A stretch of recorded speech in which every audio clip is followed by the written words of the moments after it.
Pessoal, tem uma forte acusação contra o ministro do STF, Alexandre de Moraes. Segundo o jornalista português, tá?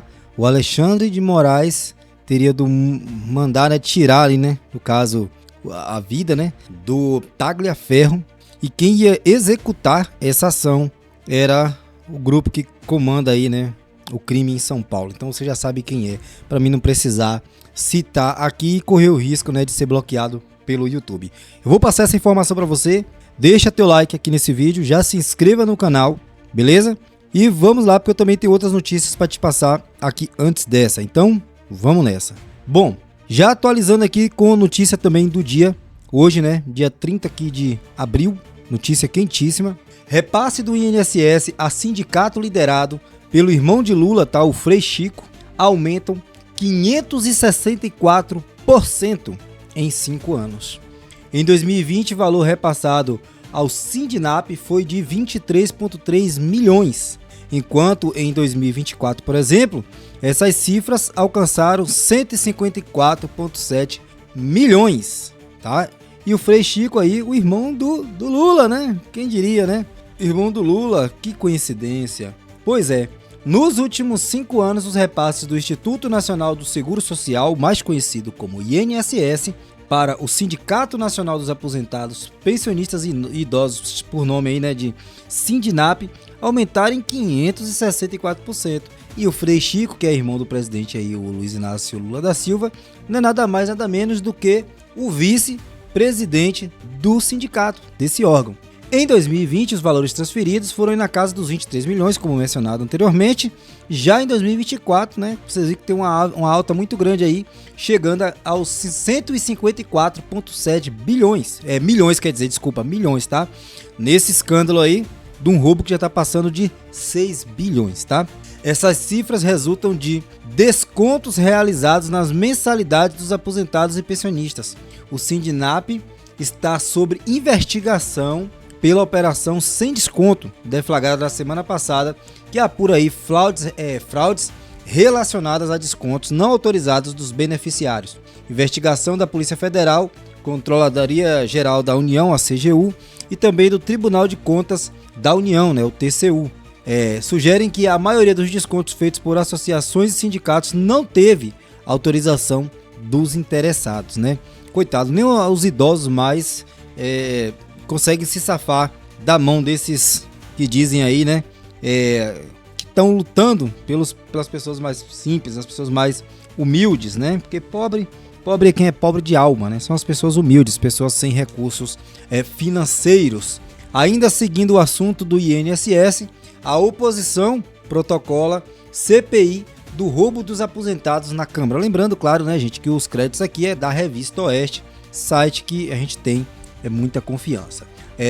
Oposição protocola CPI do roubo dos aposentados na Câmara. Trata-se do 14º pedido de criação de uma comissão parlamentar de inquérito, uma CPI. Caso não seja instalada, a estratégia é abrir uma CPMI, tá? Vamos aos detalhes. Parlamentares de oposição protocolaram nesta quarta-feira, dia 30, a CPI do roubo dos aposentados na Câmara dos Deputados. Assim fica mais bonito, ó. CPI do roubo dos aposentados. Tem que ser isso, CPI do roubo dos aposentados. Esse negócio de operação, o nome da operação já poderia chamar assim, né? Operação Roubo aos Aposentados, ou o Roubo aos Velhinhos, para ficar mais chocante ainda, para tocar na nossa população e ver o que está acontecendo, certo? Parlamentares assinaram o requerimento de apoio à criação da comissão, que visa investigar a fraude bilionária que teve aí no INSS. Segundo o líder do Partido Liberal na Câmara, do PL, né, o Sóstenes Cavalcante, do Rio de Janeiro, a instalação da CPI do INSS, apesar, né, de esse ser o 14º pedido para a abertura de uma comissão parlamentar de inquérito, a bancada está disposta a negociar com o presidente da Câmara, Hugo Mota, para poder dar prioridade a essa CPI, para priorizá-la. Acredito que, abre aspas aqui, né, para ele, acredito que o presidente Hugo Mota também é um dos mais interessados na criação desta CPI, considerando que a Paraíba foi um dos estados que mais registrou o roubo de aposentados nessa fraude, explicou ele aí.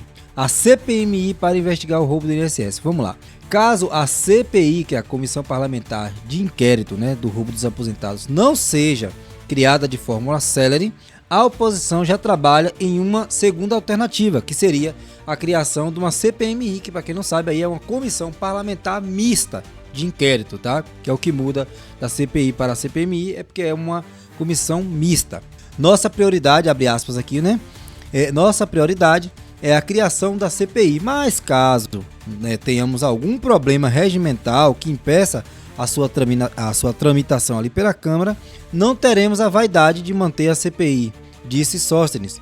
No Senado, já alcançamos as assinaturas necessárias para uma CPMI. Na Câmara, avançamos aí com o apoio. Ainda segundo o líder, quando as assinaturas necessárias das duas casas, no caso do Senado e também da Câmara, forem alcançadas, o requerimento para a instalação de uma CPI será protocolado, beleza? E já vamos chegar à notícia do Alexandre de Moraes, eu não esqueci, tá? Só tô te mantendo antenado com as notícias do dia. Ministros admitem que inquérito das fake news virou escudo de proteção do STF. Olha só, né? Isso, estão utilizando supostamente aí o inquérito das fake news para usar ali como uma proteção, uma defesa. Em comentários anônimos ao jornal O Estado de São Paulo, os magistrados confirmam a pretensão de manter as investigações em curso por tempo indeterminado, ok? O inquérito das fake news, que completou 6 anos no dia 14 de março, eu estou me confundindo muito hoje, foi prorrogado até o mês de junho. Extraoficialmente, no entanto, o chamado Inquérito do Fim do Mundo não tem data para acabar.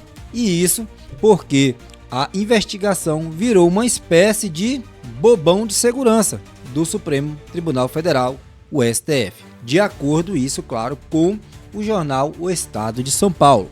Sobre a relatoria do ministro Alexandre de Moraes, que também conduz a ação penal contra o presidente Jair Bolsonaro e outros envolvidos na suposta, né, tentativa aí do golpe de 8 de janeiro de 2023, a investigação tem um foco, abre aspas ali, amplo, geral e irrestrito, descreve ali o Estadão. O inquérito foi aberto por ordem de Dias Toffoli, então presidente do STF. O objetivo era apurar supostos ataques à corte, como notícias falsas, ameaças e ofensas, tá? Que muitos conhecem como, né, a CPI da ditadura, do cala-boca, mas isso é o que muitos dizem, então não estou dizendo nada aqui, é o que muitos dizem por aí. Agora vamos à principal notícia, que é da acusação gravíssima, tá, do jornalista Sérgio Tavares em relação ao ministro Alexandre de Moraes. Como vocês podem ler aqui na matéria, Sérgio Tavares, né, abre aspas para ele, fala: Tagliaferro temia ter, né, sua vida tirada pelo grupo aí que comanda aí, né, o crime em São Paulo, por ordem de Alexandre de Moraes. Olha por quem que ele temia ser morto, né, e por ordem de quem. Então a acusação é extremamente grave, tem que provar, não adianta só fazer a acusação, mas tá feita a denúncia. Jornalista português fez denúncia ao participar, tá, aí de uma audiência da Comissão de Segurança Pública da Casa. Vamos aos detalhes, é uma notícia nova de hoje, tá? Não é notícia repetida.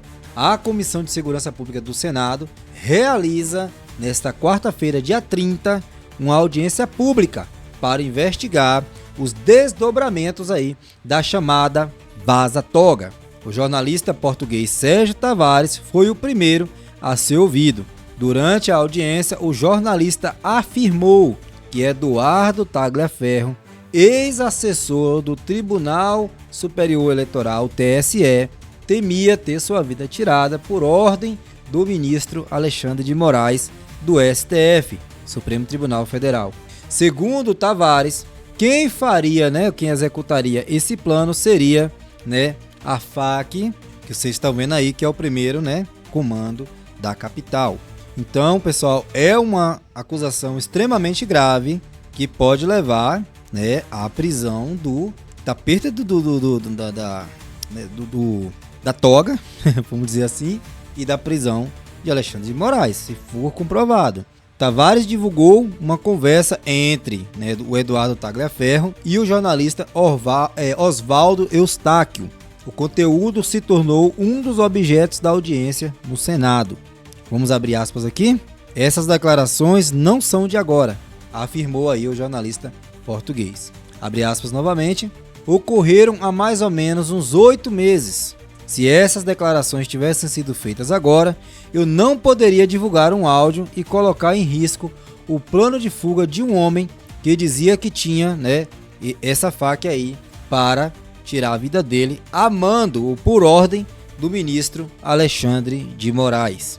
A reportagem manteve contato com o gabinete de Moraes e ainda não houve nenhum tipo de manifestação por parte do ministro do STF. A ausência de Tagliaferro, vamos lá, a audiência na comissão ocorreu sem a presença de Tagliaferro, né? A ausência dele aqui. Segundo o advogado Eduardo Cutts, o ex-assessor do TSE não pôde confirmar a presença e solicitou o agendamento de uma nova data, com a possibilidade de participar de forma virtual. Com certeza ele está temendo pela vida dele, né?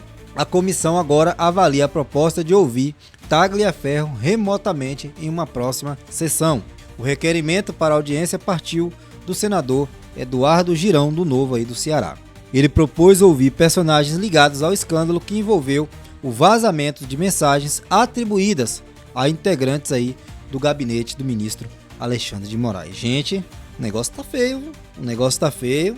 Se comprovado for, teremos aí acho que um dos piores casos envolvendo aí, né, o STF dos últimos tempos, ou o maior de todos eles. Deixa aqui a sua opinião, claro, com muito respeito, sem palavrão, respeitando a todo mundo. E lembrando que isso foi uma acusação, tá? E não, né, foi comprovado, por enquanto, nada ainda.